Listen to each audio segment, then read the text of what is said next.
the connection, which is the absolute most important thing we need to talk about in every single video. Whenever we say we need balance patches, no. Before anything, we need better netcode. It's the number one thing that's causing the most of your problems always, whether you realize it or not, right? So if we have these competitive modes, but how are these connections being measured? Because there's been so many times where I have a blue bar and then it's definitely not anything like an offline experience, not even close. And then there's sometimes where I have the yellow bar indication here in the top right.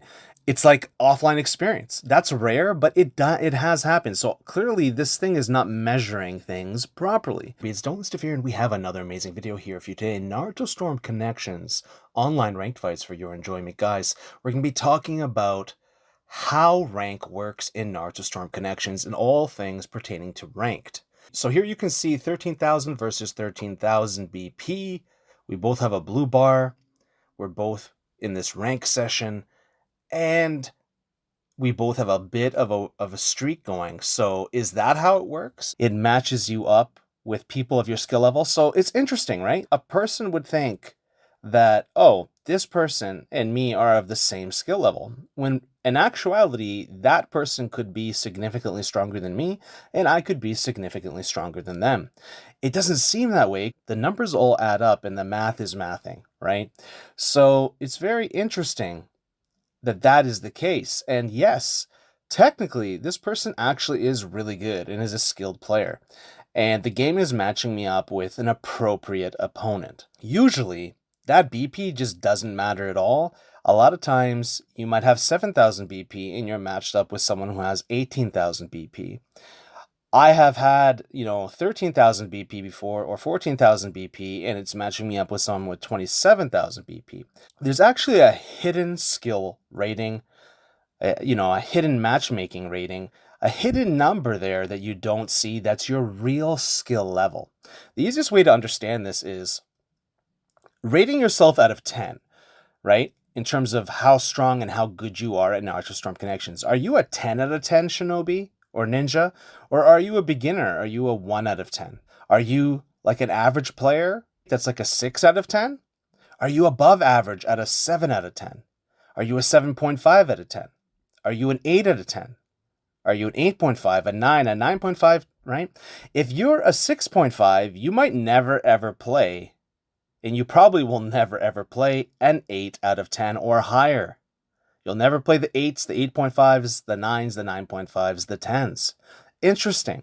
I bet you a lot of you didn't know that. The other interesting thing is it takes your data not just from ranked, but your player matches, your custom matches, your tournaments, everything, all of your win rates. It takes into account who you were playing.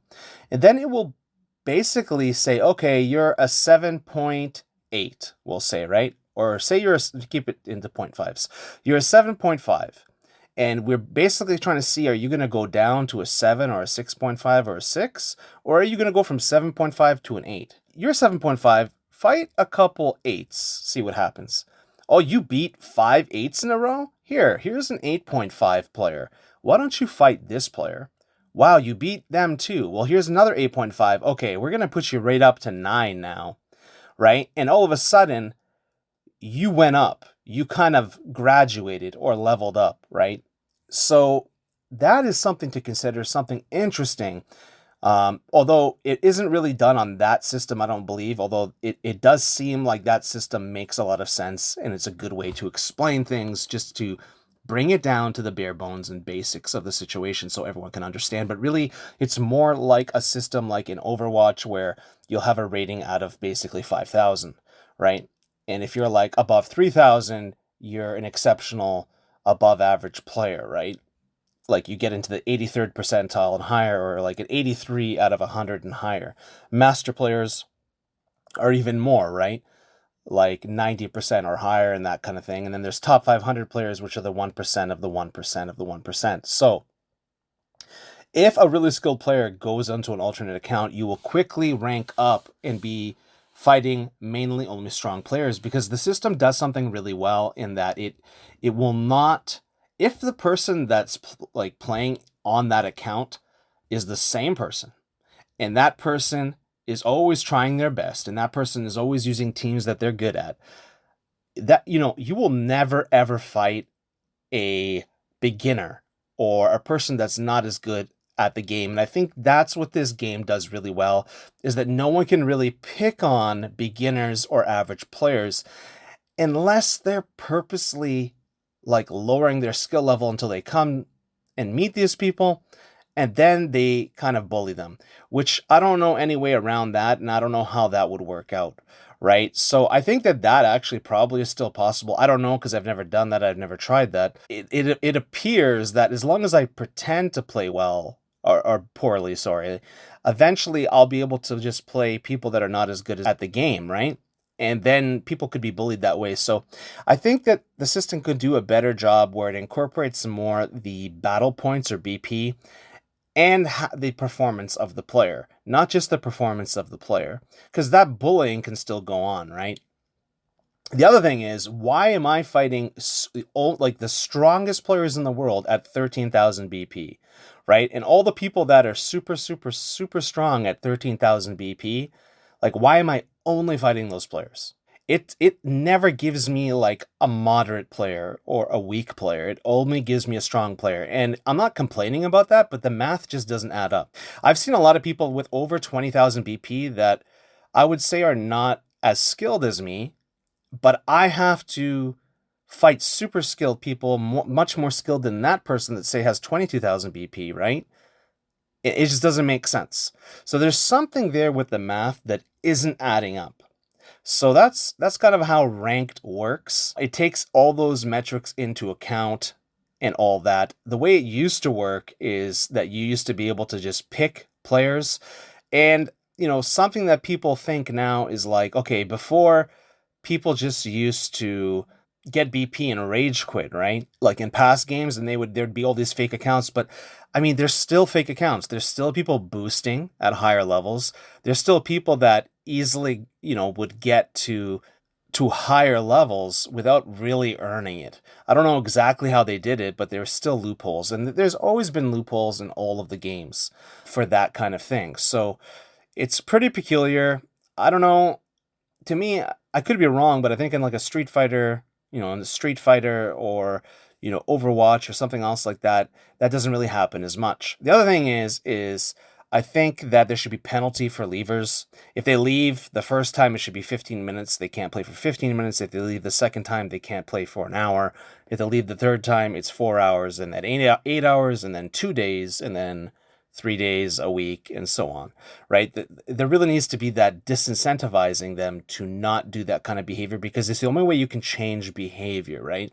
Is to reward good behavior and punish bad behavior. If you don't do that, right, it's like the icon doesn't do anything for that. Actually, the icon creates a lot of problems. There's a lot of times where my icon would have went to yellow or something like that. Most of the time it's green, right? And in almost all situations. There's been times where it has gone into yellow, or whatever, orange, and people judge you for that, right? Without even knowing the circumstances. I've seen people, right? Like their reactions through watching screens or watching on YouTube where, reds, you expect reds to leave, and then reds don't even leave a lot of the times. It's kind of crazy. So the whole thing just doesn't really make sense. People can change their behavior, change their attitude, but I feel like having that red, yellow, or orange smiley instead of a green, or frowning face instead of a green marker is almost like this scarlet letter, right? Where you're being marked in a really negative way. So it really is not an effective way to demonstrate what is and isn't in terms of a fair person and a fair player. So that's how ranked is. Now, the other thing I want to talk about is it's very difficult to have this system that matches you up with people of your skill level, and quote unquote, right? And then allows people to leave without any punishment. That's a difficult thing. And then on top of that, the connection, which is the absolute most important thing we need to talk about in every single video. Whenever we say we need balance patches, no. Before anything, we need better netcode. It's the number one thing that's causing the most of your problems always, whether you realize it or not, right? So if we have these competitive modes, we don't even know if the other person has a good connection or not, or if we have a good connection or not, like, or if we have a good connection or not. So yes, it says a blue bar here, but blue bars lie. A lot of people don't realize that. And a lot of people don't realize that even though I might have a blue bar, which is great for me, he might have a yellow bar. This has 100% happened a lot of the time. And people don't even realize because you can't see their connection. You just see this random thing, generic thing that just says, oh, you have a blue bar. But where's the ping? Right? Where's the accuracy on that? What is actually happening? How are these, it's peer to peer most likely, but how are these connections being measured? Because there's been so many times where I have a blue bar and then it's just, it's definitely not anything like an offline experience, not even close. And then there's sometimes where I have the yellow bar indication here in the top right. It's like offline experience. That's rare, but it has happened. So clearly this thing is not measuring things properly. We have this sort of these different important things happening here in terms of the matchmaking, in terms of the connection, in terms of the teams that you use. That's another thing. If you really want to measure how good you are, you're going to want to use the same team, one or two teams over and over again, and that's about it. And just get really, really good with that team, right? Because if you all of a sudden play characters that you don't know very well, you are not your rating. You are not your BP rating. A lot of people get confused on this. They get, bent out of shape, or they associate too much pride, wrongfully so, with this rating. Like, you are not your rating. You are not your BP number. Is it mean something? Yes, it does. Is it some level of achievement? Of course it is, but it's not everything. And there's a lot of stuff people attribute to it that it really isn't. You're as good as your best team, right? That you used in ranked. So whatever team you climbed with to a certain ranking or elo, that's what you're good with. That's all that means. It means you're good with that team at that level. But even then, there's so many times where, how about the games where someone leaves on you and you should have gotten BP? I mean, I should have at least double the BP, if not triple the BP, just from all the people that are leaving that didn't give me the BP, right? Ranked is interesting, but it is perhaps worse than it's ever been. The other thing about ranked that's really, really horrible and egregious is the waiting times. Like for me, when I play, even if I hop on a different account or something, or I play on a different account, if I play with the same team and I get on like a 10 game win streak plus or something like that, all of a sudden, it's like the game won't even let me pair with someone unless there's someone of my ability. So I will wait there for 5, 10, 15 minutes and I will never even get a single match because the game won't let me pair with someone that it thinks is a lot less skilled than me, or that I'm just going to get an easy win and get easy BP. And people might think, oh, that's great. That is a great thing. I mean, in some level, that sounds good, but also that makes no sense. How can there not be people that I can't pair with? There has to be strong enough people. At the very least, you need to take the strongest people that you have there and just put them in there. If they're losing, they're losing. That's fine. I don't mean to make this sound any which way, but and maybe this is a very unique problem for me, but I'm just explaining to you all the issues that I see from my perspective, and I want to hit that like button just to help out the video, to help me out.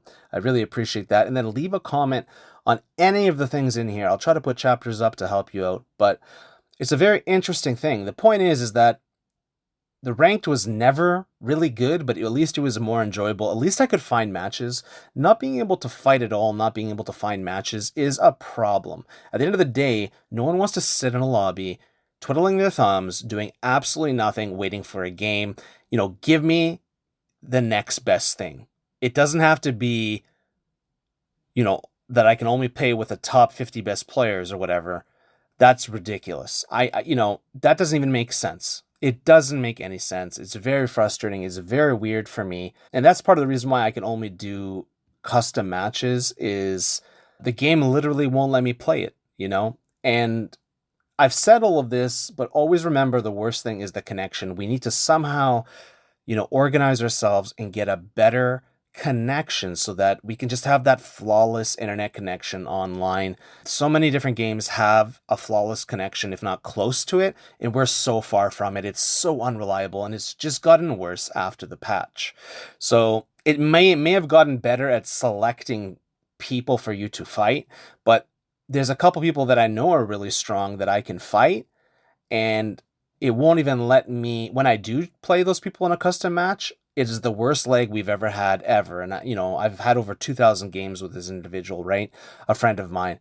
And it's just crazy that now the last two times we played, we're thinking we might never play again because it's so painful that it's not even funny. It's so painful. The online is so painful. And my internet is actually fixed and it's better. And I can play people a lot better than I could before. But now for some reason, certain select people you can't play as well, which is completely counterproductive.